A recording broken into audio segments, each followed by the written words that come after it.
Já vimos em nosso estudo que o significado do termo Páscoa em hebraico, Pesach, é passar sobre. O Senhor passou sobre a casa dos hebreus. Mas como era o ritual do sacrifício dos animais, do sangue dessa celebração? Como é que o povo devia proceder para que o Senhor passasse por sobre eles e não executasse um juízo? Êxodo capítulo 12, dos versos 17 a 23. Guardai, pois, a festa dos pães asmos, porque nesse dia tirei vossas hostes da terra do Egito. Portanto, guardareis esse dia nas vossas gerações por estatuto perpétuo. Era uma festa, era uma cerimônia de 7 dias, uma semana. Uma semana que eles deviam tirar o fermento, qualquer fermento da casa. O que significava isso? Significava que eles estavam se purificando. O fermento na Bíblia muitas vezes é identificado como pecado. E tirar o fermento nessa situação específica significava preparar-se, purificar-se para a libertação. Vou ler um parágrafo da nossa lição.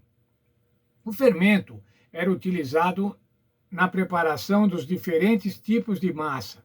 Ele é mencionado pela primeira vez na Bíblia na preparação do pão sem fermento na véspera da saída do povo hebreu do Egito.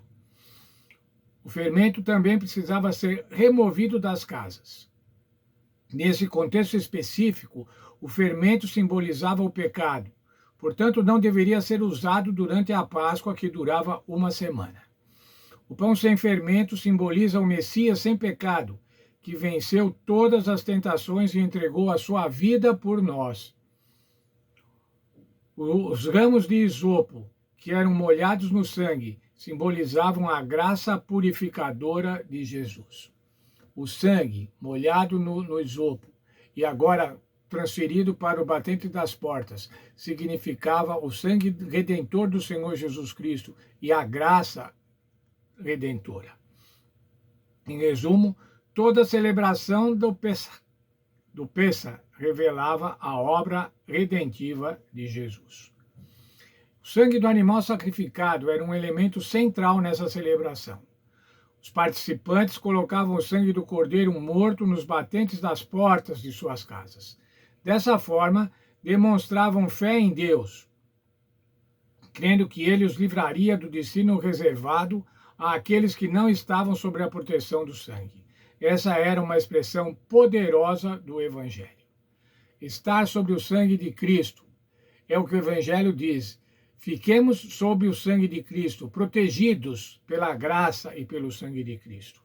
João 1,29, João Batista diz: Eis o Cordeiro de Deus que tira o pecado do mundo. Esse era o Cordeiro, o Senhor Jesus, era o Cordeiro de Deus, o Cordeiro Pascal. Chamou, pois, Moisés todos os anciãos de Israel e disse: Escolhei e tomai cordeiros segundo as vossas famílias, e imolai a Páscoa. Tomai um molho de isopo, molhai no sangue que estiver na bacia, e marcai a verga da porta das suas ombreiras com o sangue que tiver na bacia. Nenhum de vós sai à porta da sua casa até pela manhã. O que era isso, irmãos? Pegar o sangue do cordeiro e colocar sobre a porta, sobre os batentes da porta.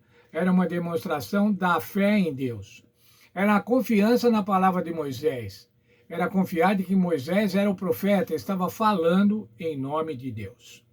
E agora veja lá, então, verso 23. Porque o Senhor passará para ferir os egípcios. Quando vir, porém, o sangue na verba da porta e em ambas as ombreiras, passará o Senhor daquela porta, e não permitirá ao destruidor que entre em vossas casas para vos ferir.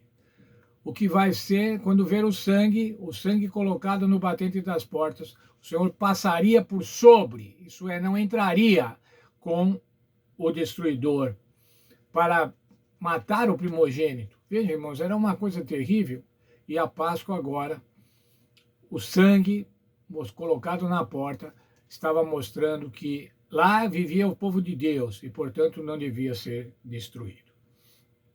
Séculos depois, fazendo referência à Páscoa, Paulo escreveu: Joguem fora o velho fermento, para que vocês sejam nova massa, como de fato já são, sem fermento, pois também Cristo, nosso Cordeiro Pascal, foi sacrificado.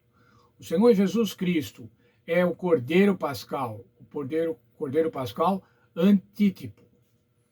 E o cordeiro que era imolado no dia da Páscoa era um tipo do Senhor Jesus Cristo. Vou ler um texto do nosso auxiliar para professores da lição.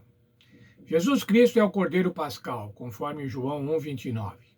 Somente nele temos a vida verdadeira e eterna.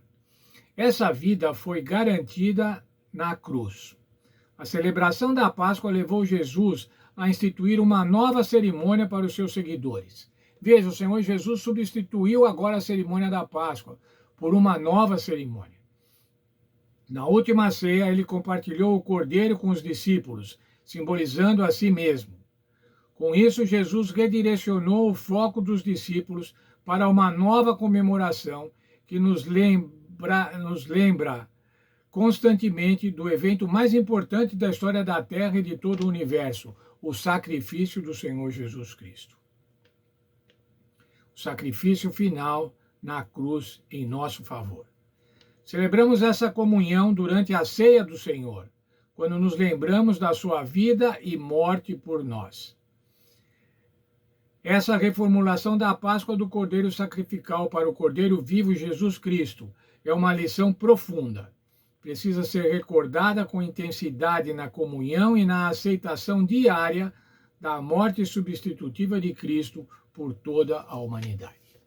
Veja, irmãos, a Páscoa dos hebreus devia ser celebrada a cada ano. Era um memorial, devia ser contada para os filhos, devia ser explicada para os filhos. E era um tipo do sacrifício do Senhor Jesus Cristo. Agora, então, o sacrifício real, o sacrifício do Senhor Jesus Cristo, o nosso Cordeiro Pascal, como é que deve ser ensinada para os nossos filhos? Como é que deve ser apropriada por cada um de nós? Veja, devemos comemorar a Páscoa do Senhor Jesus Cristo, ou seja, a Santa Ceia. A ceia do Senhor, quando participamos simbolicamente do corpo e do sangue de Cristo, o sangue que pode produzir em nós a redenção, a salvação. Qual deve ser a nossa maneira de festejarmos, de comemorarmos, de cultuarmos essa festa? Com alegria, irmãos, com alegria intensa. Porque é esta cerimônia, a cerimônia da ceia, que mostra o sacrifício do Senhor Jesus Cristo, que nos libertou, mas não nos libertou do Egito, ou não nos libertou de alguma outra nação qualquer opressora, mas nos libertou do pecado, nos libertou do estado de Satanás, do país de Satanás. Satanás é o príncipe desse mundo, conforme o Senhor Jesus disse. E agora, então, o sacrifício do Senhor Jesus Cristo faz com que nós sejamos libertos deste lugar onde impera o pecado. Que Deus esteja com cada um de nós e que nós, a cada vez que participarmos da ceia do Senhor nas nossas igrejas, participemos felizes, participemos com entusiasmo, participemos sabendo que aquela cerimônia lembra que um dia, por uma única vez, por um único sacrifício, nós fomos libertos do pecado. Pois também Cristo, nosso Cordeiro Pascal, foi sacrificado. Foi sacrificado por mim e foi sacrificado por cada um de vocês.